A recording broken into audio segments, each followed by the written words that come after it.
إن الحمد لله نحمده ونستعينه ونستغفره ونعوذ بالله من شرور أنفسنا وسيئات أعمالنا من يهده الله فلا مضل له ومن يضلل فلا هادي له وأشهد أن لا إله إلا الله وحده لا شريك له وأشهد أن محمدًا عبده ورسوله أما بعد فإن خير الحديث كتاب الله وخير الهدي هدي محمد صلى الله عليه وسلم وشر الأمور محدثاتها وكل محدثة بدعة وكل بدعة ضلالة كل ضلالة في النار وكما قال عليه الصلاة والتسليم أعوذ بالله من الشيطان الرجيم بسم الله الرحمن الرحيم يا أيها الذين آمنوا اتقوا الله حق تقاته ولا تموتن إلا وأنتم مسلمون يا أيها الناس اتقوا ربكم الذي خلقكم من نفس واحدة وخلق منها زوجها وبث منهما رجالا كثيرا ونساء واتقوا الله الذي تساءلون به والأرحام إن الله كان عليكم رقيبا يا أيها الذين آمنوا اتقوا الله وقولوا قولا سديدا يصلح لكم أعمالكم ويغفر لكم ذنوبكم ومن يطع الله ورسوله فقد فاز فوزا عظيما وقال الله عز وجل في موضع آخر إنما المؤمنون الذين إذا ذكر الله وجلت قلوبهم وإذا تليت عليهم آياته زادتهم إيمانا وعلى ربهم يتوكلون رب اشرح لي صدري ويسر لي أمري واحلل عقدة من لساني يفقهوا قولي رب زدني علما سبحانك لا علم لنا إلا ما علمتنا إنك أنت العليم الحكيم رب یسر ولا تعسر وتمم بالخیر. حاضرین جمعہ، اسلامی ماؤں بہنوں اور پیارے بچوں، ہر قسم کی بڑائی، بزرگی، شان و شوکت، عظمت و جلالت ایک اللہ وحدہ لا شریک لہ لائق اور زیبا ہے. بعدہ درود ہو، سلام ہو عموماً تمام انبیاء علیہ السلام پر، خصوصاً سارے نبیوں کے سردار حضرت محمد صلی اللہ علیہ وسلم پر، آپ کے اصحاب، تابعین اور تبع تابعین پر. اس مختصر سی حمد اور درود کے بعد میں نے آپ حضرات کے سامنے قرآن کریم کی ایک بڑی مشہور آیت آپ کے سامنے تلاوت کی ہے. کئی دفعہ یہ ہمارے مذاکرے میں آ چکی ہے. اس آیت کی روشنی میں انشاءاللہ آج کے خطبہ جمعے میں جس عنوان پر گفتگو آپ حضرات سے کرنی ہے وہ ہے ایمان کے اندر زیادتی کے اسباب، یعنی میرا اور آپ کا ایمان کیسے بڑھتا ہے. پہلے ہم آیت کریمہ کا ترجمہ سنیں گے. اللہ تبارک و تعالیٰ فرماتے ہیں انما المؤمنون، مومنین کی شان، مومنین کی صفات کو بیان کرتے ہوئے اللہ تبارک و تعالیٰ کہتا ہے کہ مومن کون ہے؟ اذا ذکر اللہ وجلت قلوبہم. کون ہے مومن؟ جب بھی ان کے سامنے اللہ کا ذکر ہوتا ہے تو کیا ان کے دل کانپ جاتے ہیں. اللہ کا ذکر جس طرح ایک جگہ اللہ نے فرمایا اطمینان کا باعث ہے، ایسے ہی اللہ کا ذکر جب مومنین کے سامنے ہوتا ہے تو ان کا دل کانپ جاتا ہے، ڈرتا ہے. آگے کیا فرمایا؟ وَإِذَا تُلِيَتْ عَلَيْهِمْ آيَاتُ، جب اس کے کلام کی آیتیں ان کے سامنے پڑھی جاتی ہیں تو زادتہم ایمانا، ان کے ایمان کے اندر غیر معمولی اضافہ ہوتا ہے، ایمان بڑھتا ہی چلا جاتا ہے. وَعَلَىٰ رَبِّهِمْ يَتَوَكَّلُونَ، ہر حال میں مومنین کیا کرتے ہیں؟ اپنے رب پر ہی توکل اور بھروسہ کرتے ہیں. تین باتوں میں سے اس آیت کے اندر درمیان میں جو بات بیان کی گئی ہے وہ کون سی ہے؟ جب بھی مومنین کے سامنے اللہ کے کلام کی آیتیں پڑھی جاتی ہیں تو ان کا ایمان بڑھتا ہے۔ تو ایمان کیسے بڑھتا ہے، کیا اسباب ہے، میں نے شروع میں کہا، انشاءاللہ مختصراً بیان کیے جائیں گے۔ سب سے پہلے یہ بات یاد رکھ لیجئے کہ ایمان جو اللہ تبارک و تعالیٰ نے مجھ کو اور آپ کو نصیب کیا نا، یہ کبھی بھی ایک ہی حالت پر نہیں رہتا۔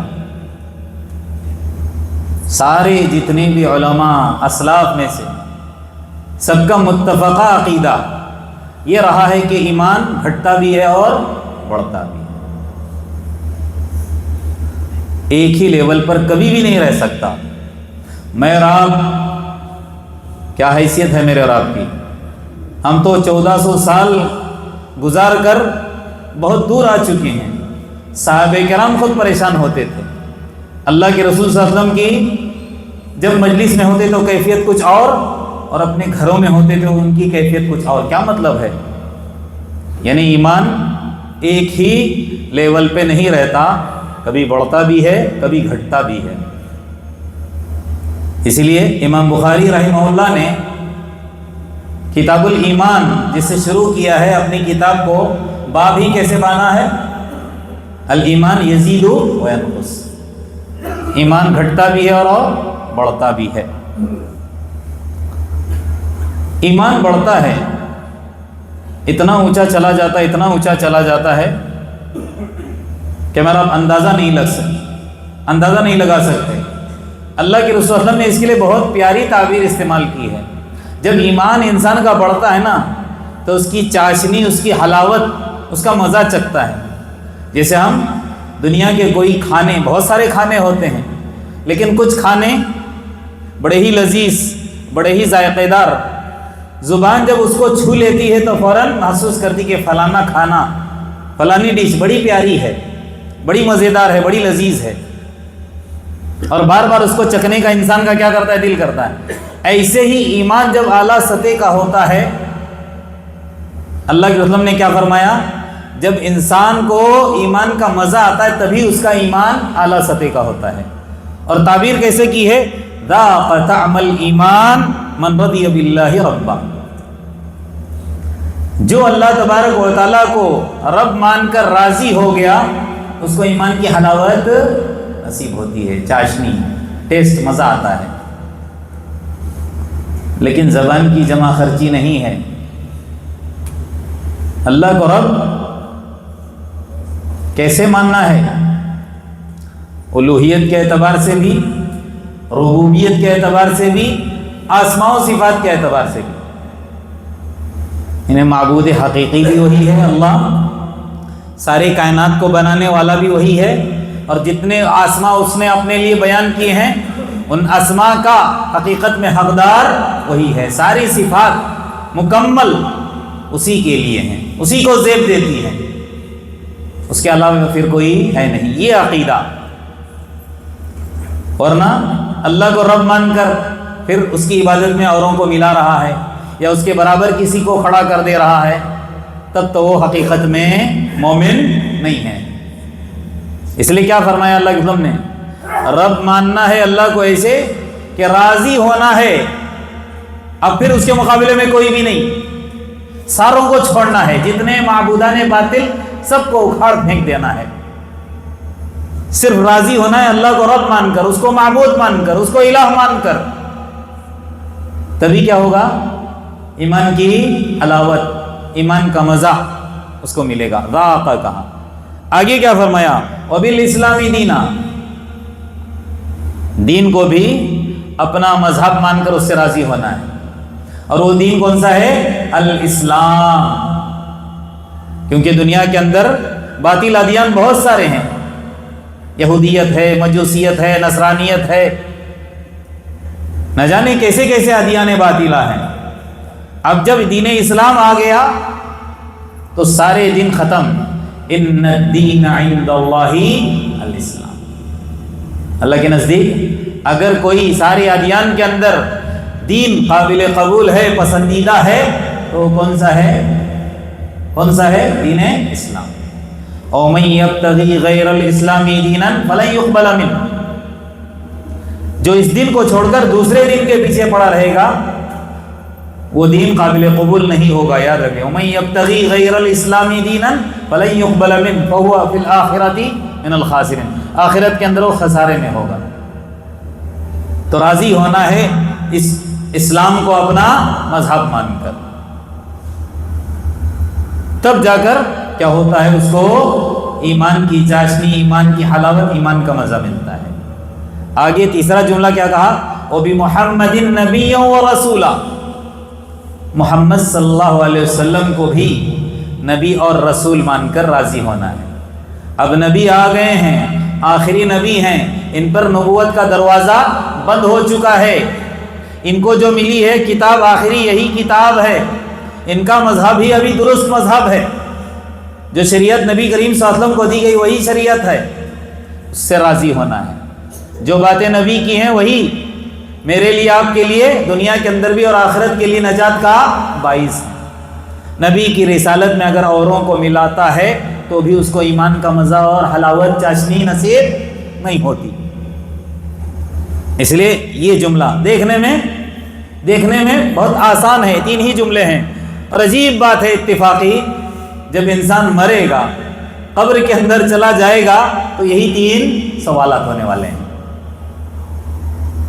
اور حقیقت میں یہ جملے کے مطابق زندگی گزار کر گیا ہے تو وہاں یہ جملے زبان سے بڑی آسانی سے نکلنے والے ہیں. پھر راحت والی زندگی قبر سے ہی شروع ہونے والی ہے.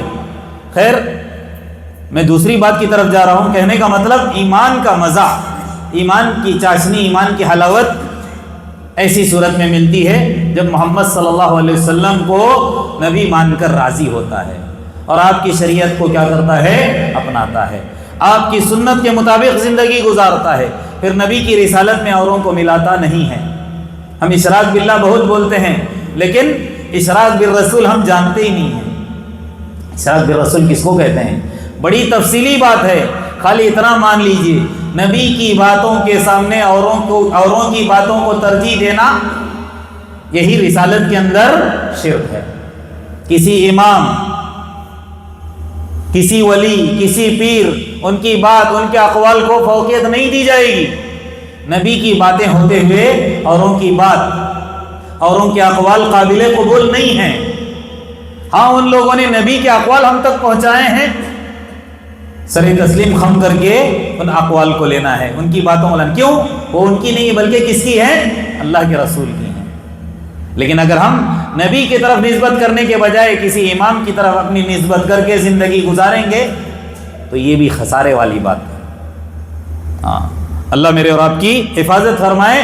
تو ایمان کا مزہ نبی کریم صلی اللہ علیہ وسلم کو نبی اور رسول مان کر راضی ہونے میں ہے. تو میں نے کیا کہا, ایمان ایسی صورت میں بڑھتا چلا جاتا ہے, اعلیٰ سطح کا ہوتا جاتا ہے, لیکن ایمان گھٹتا بھی ہے.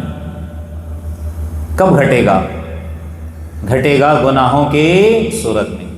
جب انسان کبیرہ گناہوں کے اندر ملوث ہوتا ہے تو اس کا ایمان بہت ہی نیچا چلا جاتا ہے, اتنا نیچے, اتنے نیچے کہ ایمان کا نور اس سے کیا کر لیا جاتا ہے, چھین لیا جاتا ہے. ذرا حدیث سنیے, اللہ کے رسول صلی اللہ علیہ وسلم فرماتے ہیں لا یزنی الزانی حین یزنی وہو مؤمن. ایک زانی کی مثال دے کر اللہ کے رسول نے فرمایا جب ایک زنا کرنے والا زانی زنا کرتا ہے تو زنا کرتے وقت وہ مومن نہیں رہ سکتا. مطلب یہ نہیں کہ کافر ہو جاتا ہے, ایمان کا نور اس کے پاس سے کیا کر لیا جاتا ہے, چھین لیا جاتا ہے. کامل مومن اس وقت وہ رہ نہیں سکتا, مومن ہو کر کبیرہ گناہ کو نہیں کر سکتا. کبیرہ گناہ کا ارتکاب مومن ہونے کی صورت میں, مومن ہونے کی حالت میں نہیں کر سکتا. اسی لیے اللہ نے کیا فرمایا, زانی زنا کرتے وقت, زانی کے تعلق سے نہیں کہا, لا یزنی الزانی حین یزنی کہا ہے. زانی کو یہ نہیں کہا کہ مومن نہیں ہے, ایسا کہا کب, جب اس حالت میں رہتا ہے تب وہ مومن نہیں ہے. اگر توبہ کر لیا, ہمیشہ کے لیے باز آ گیا, اللہ کی طرف رجوع کر لیا, رویا دھویا, تو اس سے بڑا پھر مومن ہو نہیں سکتا. ساری زندگی اگر انسان گناہ کرتے کرتے عین مرتے وقت اگر اس کو ایمان کی حلاوت چاشنی نصیب ہو جائے, حالت ایمان پر چلا جائے, تو اللہ تبارک و تعالیٰ کیا فرماتے ہیں, سارے پچھلے اس کے گناہ کیا کر دیے جاتے ہیں؟ معاف ہو جاتے ہیں۔ تو کیا کہا جا رہا ہے؟ ایمان گھٹتا ہے کبیرہ گناہوں کی ارتکاب کی صورت میں۔ آگے کیا فرمایا؟ شرابی جب شراب پیتا رہتا ہے اس وقت بھی وہ مومن نہیں ہوتا۔ یہاں تک کہ ڈکیت کے تعلق سے بھی کہا، چور کے بھی تعلق سے کہا، چور چوری کرتے وقت، ڈکیت ڈاکہ ڈالتے وقت یہ سب مومن نہیں رہ سکتے۔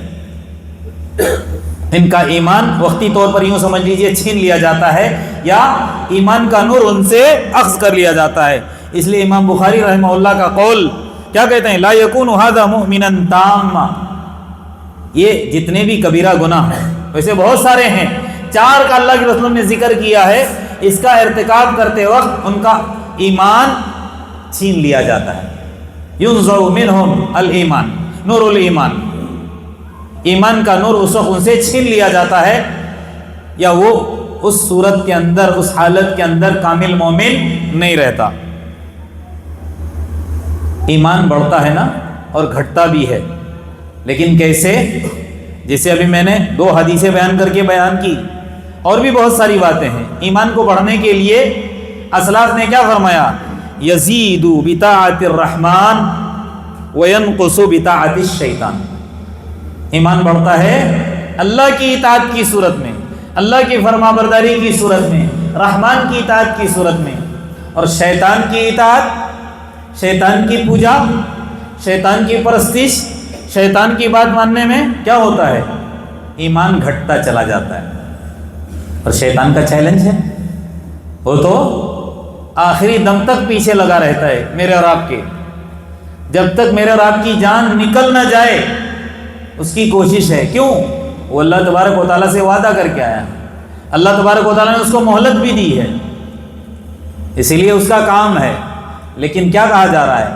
ایمان ہم چاہتے ہیں کہ ہمارا بڑھے تو اللہ کی اطاعت، بصورت دیگر شیطان کی پرستش، شیطان کی بات ماننے میں میرا اور آپ کا ایمان گھٹتا چلا جاتا ہے۔ اس کے لیے کچھ اسباب ہیں، میں نے تو خالی بتا دیا اس حدیث کی صورت میں کہ ایسے ایمان گھٹتا ہے اور بڑھتا ہے، لیکن وہ کیا اسباب ہیں؟ بہت سارے اسباب ہیں۔ 2-3 اسباب ہی اگر ہم ذہن نشین کر لیں تو بھی ہم بڑی آسانی سے اپنے ایمان کے اندر کیا کر سکتے ہیں؟ اضافہ غیر معمولی کر سکتے ہیں۔ سب سے پہلی چیز کیا ہے؟ معرفت الہی، اللہ کی پہچان ہونی چاہیے، اور اللہ کی پہچان جہالت کے ہوتے ہوئے نہیں ہو سکتی۔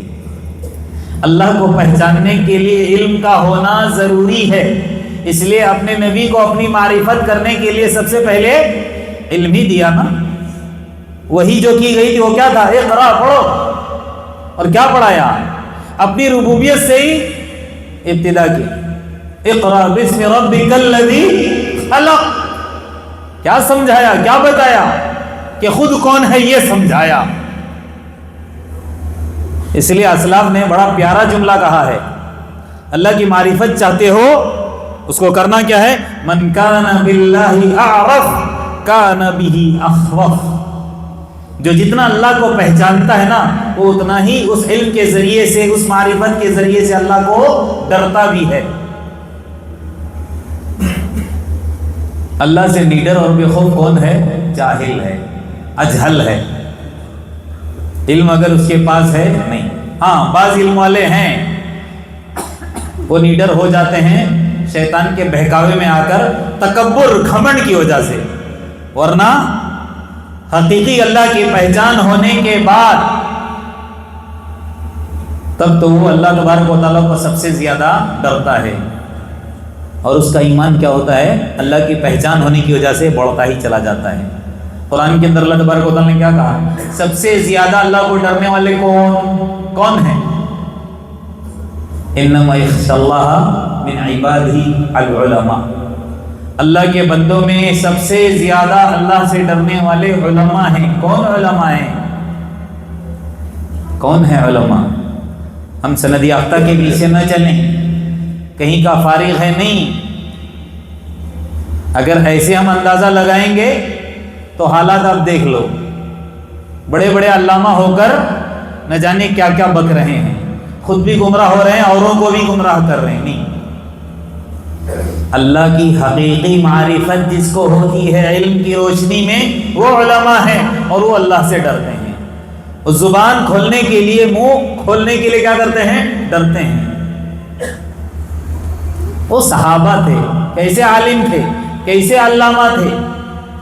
رضا کا پروانہ ملنے کے باوجود بھی ان کی چاہت یہ ہوتی تھی کاش کسی مومن کے بدن کا بال ہوتا، میں کاش میں چڑیا ہوتا، کیا کاش میں کسی درخت کی ٹہنی ہوتا، کاٹ دی جاتی.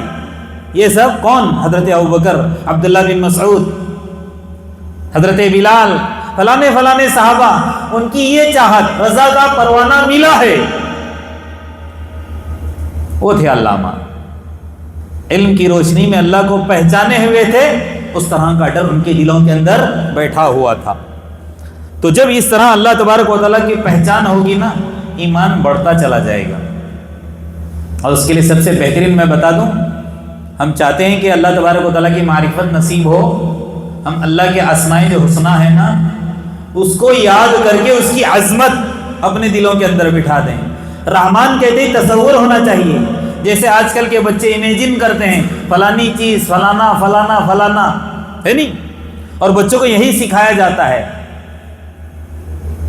کارٹون کی شکل میں ان کے سامنے عجیب عجیب چیزیں پیش کی جاتی ہیں، وہ امیجن کرتے رہتے ہیں دماغ کے اندر، تصورات کی دنیا کے اندر گھومتے رہتے ہیں. وہ چھوڑو، اپنے بچوں کو یا خود کو اللہ کی صفات، اللہ کے اسماء یاد کرا کے وہ تصور دلاؤ. اور تصور ہی کی صورت میں ہم اللہ تبارک و تعالیٰ کو پہچان سکتے ہیں اس دنیا کے اندر. کیونکہ دنیا کی آنکھ اللہ کو دیکھ نہیں سکتی. دیکھ سکتی کیا؟ لا تدرکہ الابصار، کوئی نگاہ اس کو چھو نہیں سکتی، دیکھ نہیں سکتی. اللہ کو دیکھیں گے کب؟ مرنے کے بعد، روز قیامت. وہ بھی سب نہیں. وجوہ یومئذ ناظرہ الی ربہا ناظرہ، تر و تازہ ایمان والے چہرے دیکھیں گے. گنہگار نہیں، خطا کار نہیں، کبیرہ گناہ کر کے پھر نڈر ہونے والے نہیں. ہمیشہ دل کانپتا رہتا ہے اچھے اعمال کر کے. وہ اسم کے تعلق سے کہا جا رہا ہے. تو اللہ کے اسماء حسنی جتنے بھی نام ہیں، اللہ کے رسول صلی اللہ علیہ وسلم نے بھی کہا ہے ان للہ تبارک و تعالی 99 اسما الا 100 99 نام ہیں. وہ سارے کے سارے کیا کرو؟ احصاء، یاد کرو. جسے ہم بچوں کو یاد کراتے ہیں، ایسے نہیں. نام یاد کرو، مطلب بتاؤ، اس کی عظمت، اس کی شان کیا ہے، ایک ایک نام تصور کی روشنی میں ان کو سمجھاؤ، امیجن کراؤ. کیونکہ اللہ کے رسول نے کیا فرمایا؟ احسان. ہم احسان کا مطلب کیا سمجھتے ہیں؟ کسی کو کچھ دے رہے ہیں، بالکل اچھائی بھلائی، یہ احسان ہی میں آتا ہے.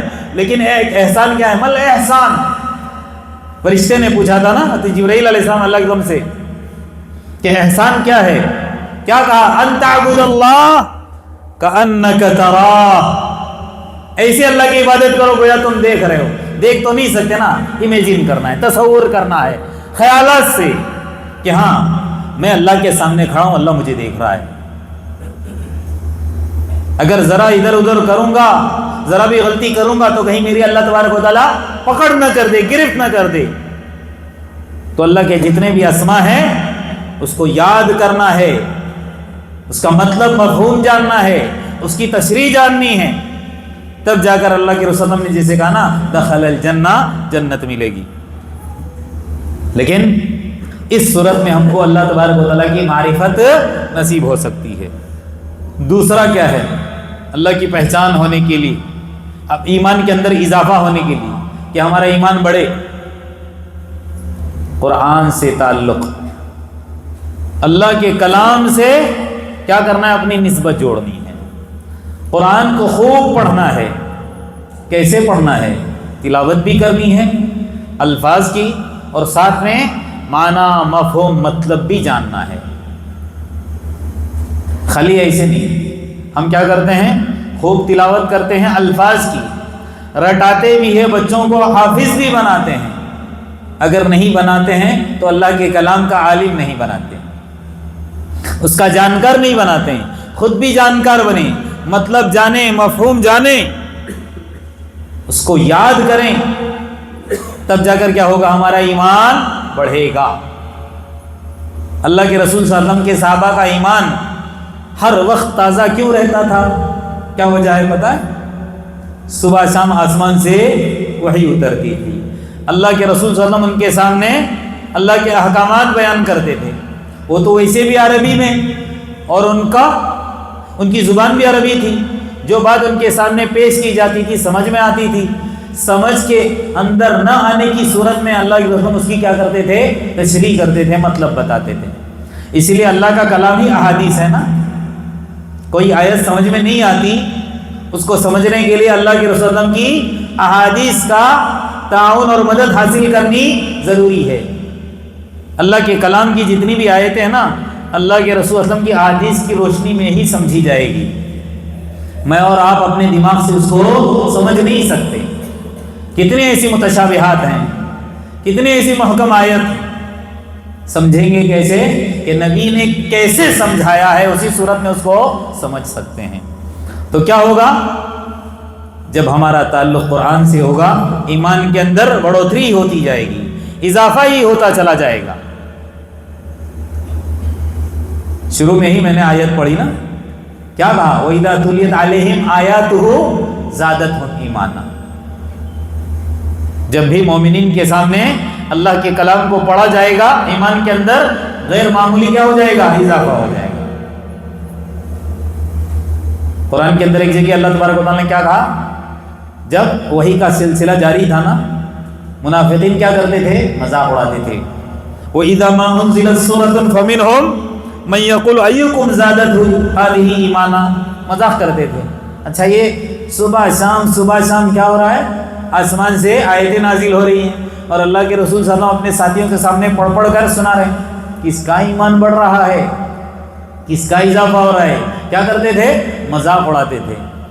اللہ تبارک و تعالیٰ نے آسمان سے بذریعہ وحی بتا دیا، منافقین تم تو کیا ہو، تمہارا یقین میری آیتوں پر نہیں ہے، تم کو تو نصیب نہیں ہو رہا ہے، تم تو محروم ہو رہے ہو ان آیات سے۔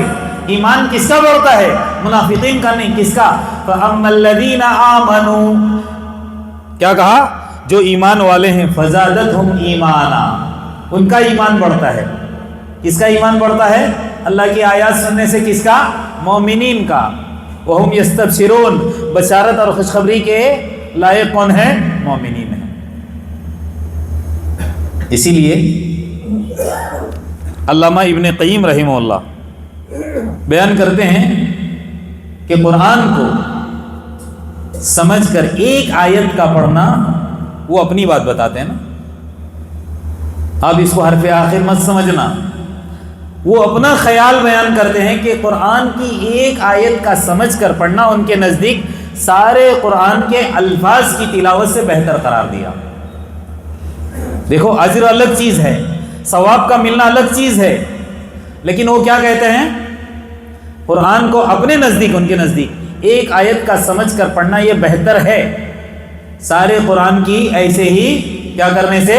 تلاوت کرنے سے۔ منع نہیں ہے، پڑھو، آپ تلاوت بھی کرو الفاظ کی، لیکن معنی مفہوم جان کر پڑھنا یہ بہت بڑی بات ہے۔ اس لیے صحابہ کرام سمجھنے کی وجہ سے ان کی زبان سے نکلنے والے جملے پر غور کرو، کیسے مومن تھے، کیا کہتے ہیں؟ لو کشف الحجاب لمزدت، کیا مطلب ہے؟ ہم صبح شام جنت جہنم آخرت سنتے ہیں، اتنا یقین ہمارا ٹھوس ہو گیا ہے، اتنا ایمان مستحکم ہو گیا ہے، اگر وہ سارے پردے جو آج جنت کے اوپر جہنم کے اوپر آڑ کیے ہوئے ہیں، جو دنیا کی آنکھ جنت اور جہنم کو دیکھ نہیں رہی ہے، وہ سارے پردے ہٹا دیے جائیں تب بھی ہمارے ایمان کے اندر اضافہ ہونے والا نہیں ہے۔ یہ کون کہتے تھے؟ یہ کون کہتے تھے؟ صحابہ کرام۔ کیوں؟ اتنا یقین تھا اللہ کے رسول صلی اللہ علیہ وسلم کی باتوں پر، یعنی وہ پکا یقین کیے ہوئے تھے کہ جو باتیں اللہ کے رسول صلی اللہ علیہ وسلم نے بتائی ہیں بالکل حق ہیں، سچ ہیں، اب دیکھنے کی ضرورت نہیں ہے۔ میں بچوں کو پڑھاتے وقت عام طور پر یہی سمجھاتا ہوں کہ ہم کہیں چلے جاتے ہیں گھومنے کے لیے، دنیا کے اندر بہت ساری جگہ ہیں نا، بڑے بڑے شہر، گھومتے ہیں، وہاں کی چیزیں دیکھتے ہیں، اگر بچوں کو بتاتے ہیں بچہ یقین کرتا ہے کہ نہیں؟ کرتا ہے کہ نہیں؟ فلانی جگہ فلانا ہے، فلانا واٹر کنگڈم ہے، فلانا پارک ہے، فلانی چیزیں ہیں، اور نہ ہونے کی صورت میں آج کل تو زمانہ اتنا آگے، یہاں بیٹھے بیٹھے دنیا کے کونوں کو بھی ہم کیا ہے دیکھ سکتے ہیں، لیکن پھر بھی ہم دیکھ کر آنے کے بعد ہماری باتوں پر وہ یقین کرتے کہ نہیں؟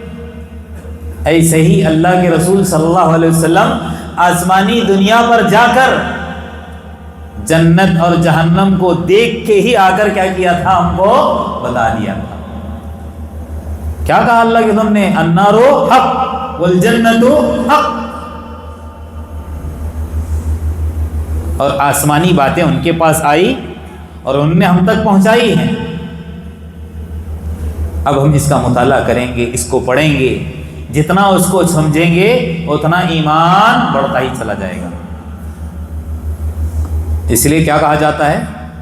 من اراد ان یکلمہ اللہ، یہ بھی اسلاف میں سے کسی سلف، غالباً حسن بصری رحمہ اللہ کا قول ہے، من اراد ان یکلمہ اللہ، دھیان سے سنیں جملے کو، جو چاہتا ہے کہ اللہ تبارک و تعالیٰ اس سے بات کرے، ہم چاہتے ہیں کہ اللہ ہم سے بات کرے، فلیقرأ القرآن، قرآن پڑھے۔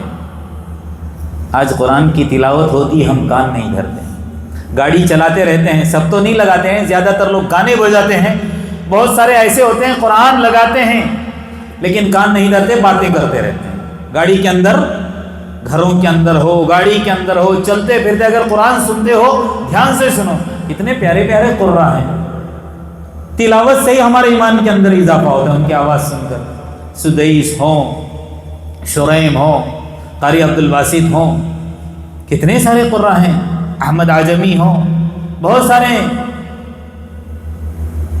ان کی آواز سے ہی عجیب کیفیت طاری ہوتی ہے، لیکن سب پر نہیں، جو حقیقت میں ایمان والا ہوتا ہے۔ ویسے دنیا والے بہت سارے سنتے ہیں، آنکھوں سے آنسو جھلکنے لگتے ہیں۔ تو کیا کہا جا رہا ہے؟ جو چاہتا ہے کہ اللہ اس سے بات کرے، وہ کیا کرے؟ قرآن کی تلاوت کرے۔ لیکن ایک اور بات ہے اسی جملے کے اندر، من اراد ان یکلم اللہ، اگر کوئی چاہتا ہے کہ اللہ سے خود وہ بات کرے، اللہ تو اس سے بات کرنے کے لیے قرآن کی تلاوت، لیکن ہم چاہتے ہیں کہ ہم اللہ سے بات کریں، نماز پڑھو، فلیدخل فی الصلاۃ، کہا نماز کے اندر داخل ہو جائے۔ نماز رب اور بندے کے بیچ میں سرگوشی کا، کانا بھوسی کا سب سے بہترین ذریعہ ہے۔ الغرض ہم چاہتے ہیں کہ ہمارے ایمان بڑھے تو کیا کرنا پڑے گا؟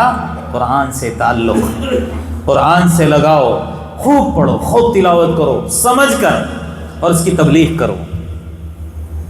تیسری بات، ویسے بہت ساری باتیں ہیں، یہ چوتھی والی بات تیسری بتا کر اپنی بات ختم کروں گا، اس کے اندر میں اور آپ بہت کوتاہی کرتے ہیں۔ وہ کون سی ہے چوتھی بات جو تیسری کی صورت میں بتانے جا رہا ہوں؟ جتنے بھی ایمانی حلقے ہوتے ہیں نا، اس کے اندر اپنے آپ کو بٹھاؤ، وقت نکالو۔ آپ کسی بھی مسجد میں نماز پڑھتے ہوں، اگر وہاں درس و دروس کا اہتمام ہے، ان دروس کے اندر اپنے آپ کو بٹھائے رکھو، اس سے کیا ہوگا؟ ایمان کے اندر غیر معمولی اضافہ ہوگا۔ تفسیر کا درس ہوتا ہے، ہم پیٹ دے کر چلے جاتے ہیں، بعضے تو انتظار میں رہتے ہیں کہ اگر کہیں ایسی بھی مساجد ہیں پورے لوگ بیٹھتے ہیں، اکیلا اٹھنے میں اس کو شرم محسوس ہوتی ہے، اگر کوئی بچہ نکل جاتا ہے پیچھے پیچھے، یہ بھی اس کے چلا جاتا ہے، نہ جاؤ۔ ہاں الگ بات ہے کبھی آپ کو کوئی ایسا اہم کام آ جائے، کوئی ضروری کام آ جائے جس کے بغیر آپ رہ نہیں سکتے، جانا ضروری ہے، ایمرجنسی، الگ بات ہے، ورنہ دن کے اندر ایک یا دو ہی دروس ہوتے ہیں مساجد کے اندر۔ ایسے دروس کے اندر کیا کرنا ہے؟ اپنے آپ کو بٹھائے رکھنا ہے، اس سے کیا ہوگا؟ ایمان کے اندر اضافہ ہوگا، وہ چاہے تفسیر کا درس ہو، چاہے حدیث کا درس ہو۔ باقاعدہ صحابی رسول غالباً عبداللہ بن مسعود رضی اللہ عنہ کہتے تھے اپنے صحابہ سے، تعال تعال، آ جاؤ آ جاؤ، نؤمن بربنا ساعتن، تھوڑی دیر کے لیے ہم اپنے رب پر کیا کریں گے؟ ایمان لائیں گے۔ کیسے تھوڑی دیر کے لیے ہم ایمان لائیں؟ یعنی ذکر کر کے اللہ کا، اللہ کی بڑائی بیان کرتا ہوں، آ جاؤ سب مل کر سنو، کوئی ایک ہم میں سے بیان کرے اور باقی سب کیا کریں؟ اس کو سنیں گے۔ اسی لیے کہا گیا جدیدو ایمانکم، جدیدو ایمانکم، اپنے ایمان کو تازہ کرو، اپنے ایمان کو تازہ کرو. کیف نجدد ایماننا, ہم اپنے ایمان کو تازہ کیسے کریں؟ صحابہ نے پوچھا تھا نا, کیا کہا؟ اکثر من قولی لا الہ الا اللہ, لا الہ الا اللہ کا ذکر کثرت سے کرو. کیا مطلب ہے لا الہ الا اللہ, لا الہ الا اللہ تسبیح لے کر بیٹھنا ہے؟ نہیں, اس کے تقاضوں کو, اس کے مفہوم کو, اس کے مطلب کو بیان کرنا ہے, وہ سمجھنے کی کوشش کرنی ہے. بار بار لوگوں کے سامنے بیان کرو عبادت کا حقدار وہی ہے. کیوں مشرک بنے بیٹھے ہو؟ کیوں کافر بنے بیٹھے ہو؟ اللہ کے حکموں کو کیوں توڑتے ہو؟ اللہ کی عبادت میں اوروں کو کیوں ملاتے ہو؟ جب جب یہ بیان کریں گے ہمارا ایمان تازہ ہوگا, بڑھتا چلا جائے گا, ترقی کرتا چلا جائے گا. اس لیے میں نے کہا نا شروع میں کہ ایمان بڑھتا بھی ہے, گھٹتا بھی ہے. گھٹنے کی صورت میں وہ واقعہ ہمیشہ ہمارے ذہن کے اندر ہونا چاہیے. حضرت حنظلہ رضی اللہ عنہ بھاگ کر گئے تھے, ساتھ میں ان کے کون؟ حضرت ابوبکر بھی چلے گئے. اور کیفیت بیان کرنے پر اللہ کے رسول نے کیا کہا؟ ایسی مجالس کے اندر جو کیفیت ہوتی ہے وہ گھروں کی اندر نہیں ہو سکتی. ان کو تو اللہ کے رسول صلی اللہ علیہ وسلم کی صحبت نصیب تھی نا, اس لیے اللہ کے رسول نے کیا کہا؟ میرے پاس جو تمہاری کیفیت ہے وہ اپنے گھروں کے اندر ہو جائے, سمجھو فرشتے راہ چلتے تمہارا مسافہ کریں گے. لیکن میں کیا کہتا ہوں, آج کل کے دور کے اندر مساجد کا ماحول, مسجد کے اندر آنے کے بعد بھی اگر وہاں تفسیر کا درس ہے, حدیث کا درس ہے, اللہ کی بڑائی بیان کی جا رہی ہے, اللہ کے رسول صلی اللہ علیہ وسلم کے فرمودات سنائے جا رہے ہیں, کان کھول کر سنو. کیا کہا جا رہا ہے, کس کے لیے کہا جا رہا ہے؟ سنو.